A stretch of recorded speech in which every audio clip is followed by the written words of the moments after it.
tá sean ocail am díobh inne. An sé nach guris an airach, ní bhaine sé san over. Chúla sibh an sean ocail sin hána. An bhuilas agah céir de híling se. Nábí is sú le tora, mud a gcuir tú isteach san an obair. Nis, Thomas chun cecht léitheoireacht a beg a dhéine anseo, bunaithe an over. Fan go bhheicimid. Torthaí an over. Is éirt is tora an ná cuid gan Fhlanda inne gunnetar na síalta. Tá rá chinál tora an. Tá torthaí suamhra agus tá torthaí teirime an. Torthaí suamhra. Go minic tá na torthaí seo bog agus blasta, agus ritheann sú asú. Tugtar drúp tora le síal ina lár. Itá beagnach cho crua le cloch. Sampla is seo ná an silín. Tugtar cuire thoirí ina gohfuil go leor síalta bega intú.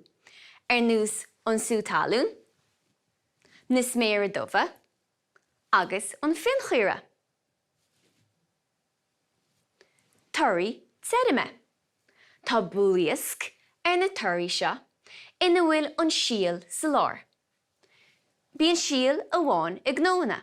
Tá an almón againn, tá an gaeilge-foghlaim againn, agus tá an cnó Braziliach againn. An acéitán.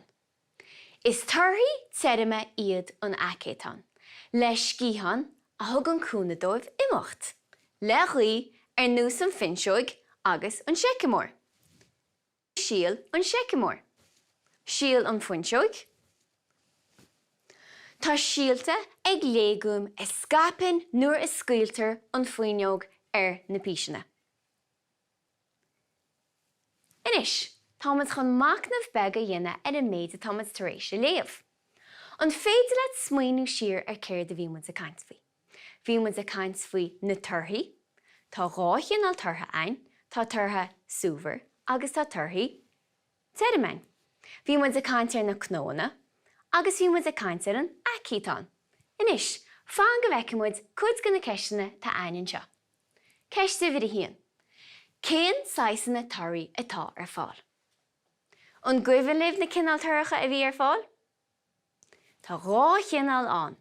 Torthaí suamhra agus torthaí teirime. Íontach ar fad. Ceiste bhí dó. An féidir le samplaí a thuirt sa torthaí teirime. A gcuimhin libh na torthaí teirime bhí ain. Bhí trí chinál torthaí teirime ain. Bhí na almón, bhí an gaeilge-foghlaim agus bhí an cnó Braziliach. Má sib. An féidir le samplaí a thuirt sa torthaí suamhra. Bhí cúpla cinál torthaí suamhra agan anseo. Bhí an silín, bhí an sú talún, agus bhí an fin chuire ain. Mar sin, an chéidir eile atá tú mus a dúlra agus ú siúil timpeall féachar na sceacha agus ar na cuinte atá an mus a dúlra. Agus cúine súil amach de torthaí an over atá orthu.